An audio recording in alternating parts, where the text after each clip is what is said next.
Okay, welcome back again to our second segment of our weekly puntahan or discussion on our concerns in this life and of course our national situation. And during the transition, the break, we wanted to transition immediately to the Bautista case. But before we do that transition, let's go back to wrap up on these lessons. Is authoritarianism something good? Is our coup d'etats a thing of the past? Is there nothing to gain from that? The view of Mel, with some caution, he was saying that maybe there can be some necessity for it at some moments, you know.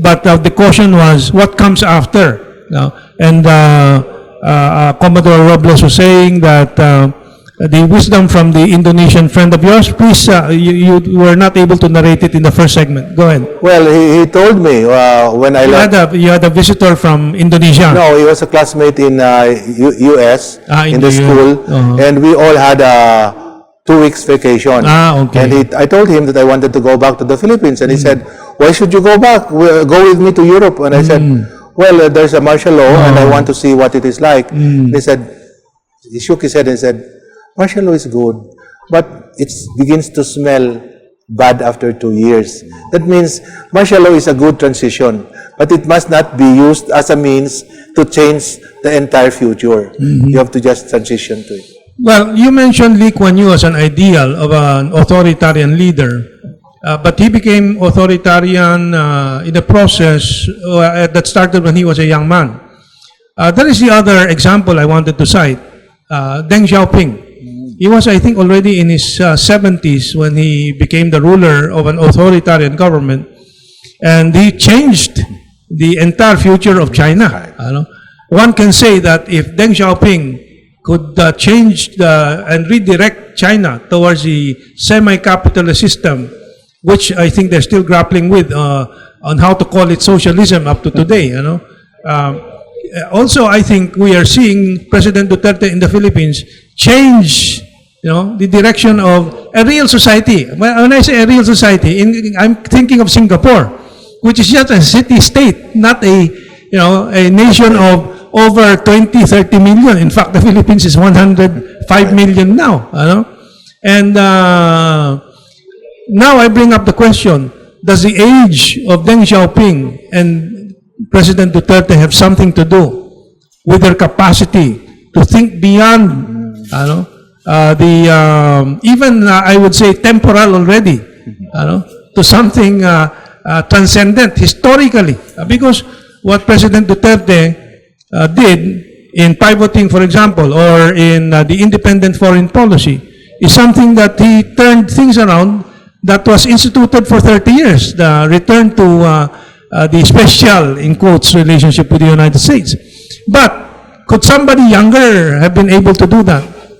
Of course, it may not really be age-related, but it so happens that many examples of historic leadership had been possible because of senior leaders. Anything? Well, in the case of Duterte, it is the fact that it's obvious that he does not have baggage, too much baggage with him. He doesn't have to develop a party. He doesn't have to protect a certain group of businesses or some interest groups. He feels, as he announced, that his country needs a certain type of leadership, which is what he's trying to give. And that, of course, will come with age, because you think about those things. Pag matanda ka na, kung bata ka pa, yung tingin mo, iba. Paano ba to? Si ito mayaman, gusto ko mayaman din ako. Bakit siya sikat? Gusto ko sikat din ako. Pero pag matanda ka na, I don't care alam mo so lang, much. Mag-graduate ka na kaya ito nang iniisip mo You don't care so much Ang iniisip mo ngayon, like the example of the idea of service. Somebody was asked in a interview also. I like to watch interviews, and said, "What do you want to be remembered for?" And this is a lady, and he said, "I want to be remembered as someone who did service." Ang ganda. Tuwing natatouch ako sa mga ganon na ang iniisip mo yung outward, and then we go into the concept of what is happiness. Is happiness taking or giving? You have to ask yourself. Yeah. Well, ako, an issue related to age, I often say, is hormones. Yung mga bata, kontrolado pa to some extent, or great extent, ng mga hormones eh. Tutulak ng hormones. Yung libido, mahirap i-control, magbata pa. Yes, that's right. Kung matanda na, naghahanap ka ng libido, kulang na nga. Wala na eh. Kahit na Anyway, that was just partly in jest. But the other part of it is also true. You know, you're more subdued when it comes to this. And let me give Mel an opportunity to add to this before we transition to the Bautista case. Okay, Mel, anything to add about age and youth and so on? Well, the youth, they resort to weird things such as bullwhips and all that. Ano? Bullwhips! Okay. Yes, the wisdom of the elderly. It is mind over matter rather than matter over mind. Okay, sige. Okay, so the youth daw is wasted at the young. Yun na nga. Sino ba yung nagsabi niyan? I'm trying to remember. Anyway. So, let's go to the Bautista case. Of course, I read your postings and the Drilon point, no, that if the Senate is going to investigate it, then they will be stopped from voting if there is an impeachment case. Yes. And you were disputing that. Yes, because they were not bothered by that when they were investigating alleged offenses of the president, which are eminently it makes him eminently liable for impeachment. That's right. How come this kind of hesitance did not occur now that this kind of problem involving a lot of money has come up? All of a sudden, And an election issues. And an election issue that may be related to some of the involving some candidates who might have been benefited by wrong practices. So I really have parang ayaw ko ng hindi ako na-enthused by that. Well, could I just say that maybe in the case of President Duterte, it was an opportunity for negative propaganda against the president. Precisely, yes. And in this case, there is no interest in raising it because it might turn out negative to some of the interrogators. Mel, what about you? Well, if they can do that to a president, or to a Chief Justice Corona, Yes, then why not to a common chairman? So, For more reason. so who are the now sitting senators whom many people could not believe their performance in the last election, di ba? In election law, there is this concept known as statistical improbability. And if you look at the votes of Drilon, he got 18 million votes, That's right. more than the votes of Duterte. So that's one statistical improbability that may come out in the open. That's why. If the statement didn't come from Drilon, it may have been more credible. That's right. Who has this statistical infirmity? Well, anyway, so I think the vindication here, of course, for us, is that we have been questioning COMELEC, not only Bautista, but Melo, in 2010. And then more so, Brillantes. And then now, Bautista, with this, shall we say, providential issue between the husband and wife, the unintended beneficiary is the nation, and we have this chance to review our electoral system. But is the nation wiser? I think the nation will be wiser after these revelations. What do you think, Rex? Ano bang matututunan ng taong bayan dito? There's an author or a talk show host or what, he had a program, and he was talking about the effect of a billiard ball. A billiard ball, Carambola. once you hit it, you cannot really tell what will happen. But in this case, it looks like pretty catastrophic for the ones who cheated. And the fact that elections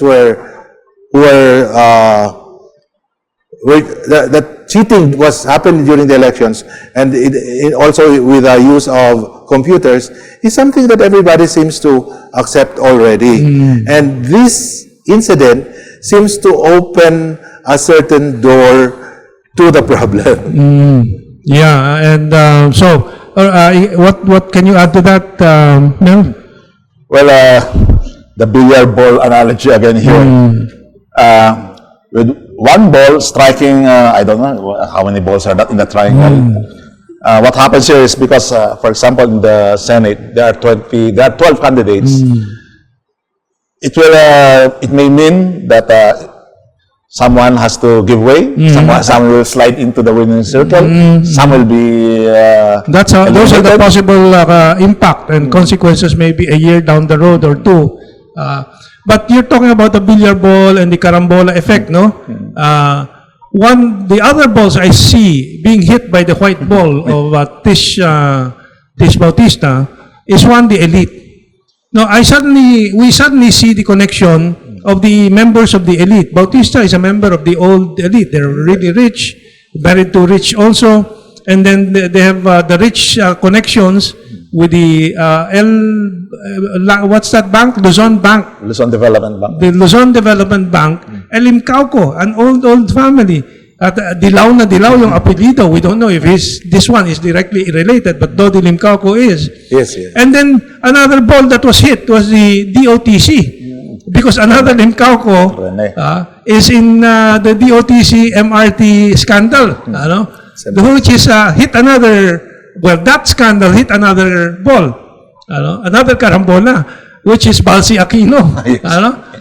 And all these hit the yellow ball, the Dilaw. And it hits the issue of, or principles of, again, privilege, entitlement, exceptional and exceptionalism, exceptional families, exceptional people. How about greed? Well, that hits another ball. The general idea of greed. Anyway, this because our segment is about the impact of this Bautista case. But you can see the counter PR from the COMELEC chair's side right now. Where do you think this will, if there are also protectors of the chair, COMELEC chair in the Senate, will this run its course or it will be aborted? I feel that they can hold off certain investigations, but in the long run, the NBI has this.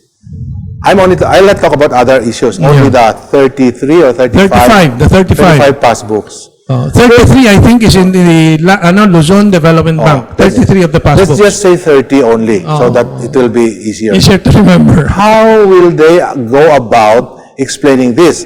As the investigation comes around, and I feel it will take years to uncover, so many things will be uncovered also. And there's no way I can see to avoid it except if the evidence is destroyed or the main person. But it's already in the public realm. If the main person is terminated with prejudice. Those are the things that and in fact, can happen. Either you or somebody else told me that is one of the carambola that can happen. The elimination of some of these actors because they have to stop the story somewhere. Were you the one who was telling me that? I don't know. Somebody else. I don't remember, but the rich, as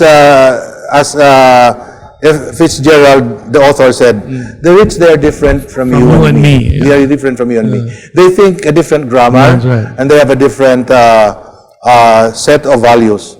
And getting rid of Bautista, or getting rid of evidence, or even getting rid of a president that is a problem to them, is not really a difficult solution. It's just a matter of timing and the method. That is why I'm very much worried, not only for Bautista himself, who is now a prime target of elimination, but the president himself, because if both of them are eliminated, or to include the wife, then the thing hangs without any clear solution. Well, we have, I think, 5 minutes or so, and before we run out of time, this is in relation to the COMELEC. What do you think will be the impact from the perspective of your group, the CCC, they again clean. C3. Coalition for Clean and Credible Elections. Ayun, Coalition for Clean and Credible Elections, and allied groups, because there are many groups trying to reform the COMELEC. I think there are certain moves that the public should hear of. Ironically, the move is not in COMELEC itself, but in a different agency. Because to be balanced, to be fair, no, we will not take sides between Andy or Tisha. Yes, or Tisha. But whoever is correct between the two of them, those hidden wealth, those unexplained wealth, are subject to taxes. Yes, good point. So our group, and perhaps hopefully others will join, is to send a letter to both sides, to both Andy and to the wife, reminding them that these are taxable. Even whether clean or dirty money, they are taxable. Yes, yes. So they have to go to the BIR and settle their taxes. And from there, what do you think can happen? They have to explain where the sources come from? They have to explain. Because, it's easy to derail the impeachment with drill on there. Yeah. But tax collection, you cannot derail. Okay. Just, But that in that case, that would be more the responsibility of the COMELEC chair, because the passbooks are in his name. Yes. Oh, it's conjugal? I don't know the details. It's conjugal, so half of that is... if Andy will suppress his side, and the other side will cooperate, that's a faster way of getting the evidence. Yeah. So that's a good move. If it's conjugal, it still has to be taxed. In other words, okay, maghati kayo, pero itong hati na, yung mga hati nyo, ang pupunta sa inyo, may tax pa rin yun. May tax pa rin yun. Pero Tisha has already said in so many words that she doesn't know, but she suspects the sources. Yes. So it's really only Andy Yes, who can explain saan ang galing yan. And so far, he's tried to offer some explanation. Like that Divina Law Office and the fee, and it's not satisfactory, you're saying. He's just talking. He's just talking there, but what he's saying does not make sense. He has to address what has to be addressed, and he's not doing it. And besides, my opinion is that as head of the COMELEC, he must take the lead in facing up to this case, whether he likes it or not, even though he's the one involved. Yeah, you were telling me off the air earlier that what the proper thing for the COMELEC chair to do is to suspend himself, or what do you call it, to take a leave. Take a leave and leave the road clean to any comers who want to investigate. But he's not doing that. He's appealing for sympathy. Sympathy, for mercy, sympathy. Mel, anything you can say about that? Well, he can do anything he wants to. So, but whether he leaves or he must resign so that he will remove his cloak of immunity. So is that a cloak of immunity? Until now, he still has. That is? Okay. But not his assets. His assets are not immune. Whether he resigns or not, those are taxable. That's why I'm pursuing the tax angle. Good. Di ba sa US, yung top, nila, parang Si Al Capone, was done in by taxes, not by people. Yeah. Well, so let's go now to the election itself. I didn't vote for any presidential candidate in the last election. I'm not even sure if I voted at all. No? It might be an admission on TV that I violated the law. Is there still a law there that one should vote? But anyway, so I lost all respect. I used to vote religiously, but since 2010, nawala ng tiwala ko sa election. No? But so I raised these questions. How do we now improve again the election? Number one, of course, they really have to remove Smartmatic first. Yes. Smartmatic has entwined the whole bidding process, the qualifications to bid, the requirements of bidders to suit itself. Di ba? You would be able to explain more on that maybe for 60 seconds later on. No? Number two, do we go back to the semi-manual, semi-automatic, automated election? Manual voting and automated transmission para may clear traceability, no? And so on. Right now, there is no discussion again of the actual reform of the system. Let's go to the election man first, election expert. Mel, what is your view? 2 weeks, a week before the Tisha expose, there was this exhibit by the Smartmatic and other possible alternatives to Smartmatic. And Chairman Bautista was there. He was praising Smartmatic again. So it's good thing that this expose came out. And connecting Smartmatic with the Divina Law Office and Chairman Bautista. That's right. The connection there is very clear, no? Yes, and the reason why I immediately... Just to highlight that, a COMELEC chairman connected to the law office that the supplier of the election, if he sat there, he could have severed all ties already, di ba? He should have done. That is very impeachable, betrayal of public trust. And what surprised me there, what was shown in one television station, the commission sheet was shown yes. linking Smartmatic to the Divina Law Office. It surprised me because it looked very similar to how Smartmatic did it way back in 2010. The payoff was done as early as January 5, 2010 in Hong Kong and Shanghai Bank. To whom, in that case? To the COMELEC. To the commissioners, one or the group or all of them, including Melo, the chair. All. The name was there also of Melo. But it was done in Hong Kong and Shanghai Bank Hong Kong. In Hong Kong. That's why you gotta trace. Yeah.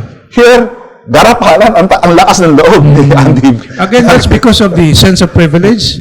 Saka nagawa na nila. Akala nila okay na. They did it in the Divina Law Office. It's so easy to trace now. So. So good. It's good we have Mel because it's a memory of all these. Yes, it's institutional. Yeah. You have anything to add or ask, Mel? No. Hindi ako kasi election. And I'm sorry to say, the last time I voted was for Cory Aquino and Eva Estrada Calao, I remember now. Eva Estrada Calao, that's so Vice long President. ago. Yes, that's the last time I voted. After that, okay. So if I am jailed for not voting, they have to jail me because I really saw no point in voting with the kind of system. That's right. Yeah. Well, mas grabe pala ang kasalanan niya sa akin. Anyway, so what about the electoral reforms? We'll wait for this COMELEC chair's sins to be dealt with by any investigative agency, We'll wait for that.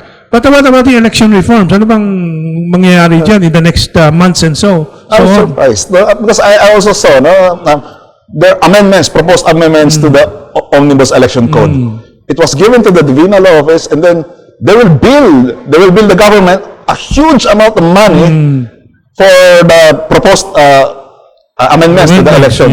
Just to review. But it looks so similar. It seems to be that was by draft, and I gave it for free. And then here comes the contractors. They will bill the government hundreds of millions for that. Maybe they just got that from my USB drive. That's right. No. So talagang ginagawang negosyo, ginagamit pa ang publiko at yung mga may mas mabuting intention naman. It's like the election automated machines. There are several local fabricators and programmers who have submitted at a very much lower cost, but they buy Smartmatic. They lease Smartmatic. Anyway, we have our last 60 seconds. Let's wrap up. Age before beauty or beauty before age? Mel muna and then Rex. Well, I still go for the older and wiser. I believe because Deng Xiaoping and Duterte. I think it's a very good point. That's right. Because at the point of graduation, we have no choice. Compare it to somebody like Noy Noy in his 50s, and look how he messed up the Philippines. In his 50s, still playing video games. Anyway, last 30 seconds, Rex. I was telling a story to my granddaughter. She's 9 years old, and I told him about Korea. When Korea underwent financial crisis, everybody contributed. That's right. Somebody in a village would go around with a hat, and the older people will give away because it started with a comb kasi na binibigay yan. At saka hindi lang yung comb, kundi yung mga gold, mga ganon. Ilalagay at saka binibigay sa gobyerno para lang makabawas. Bakit? Mahal kasi nila ang bansa. That's right. Pag walang pagmamahal ka ako sa bansa, walang mangyari sa mga tao. Kailangan mahalin natin. Kaya yung flag na ginagawa mo ngayon, alagaan mo yun. Something like that. Well, we've shared our wisdom from this collective of three. It's up to you. Maraming salamat po and have a good weekend.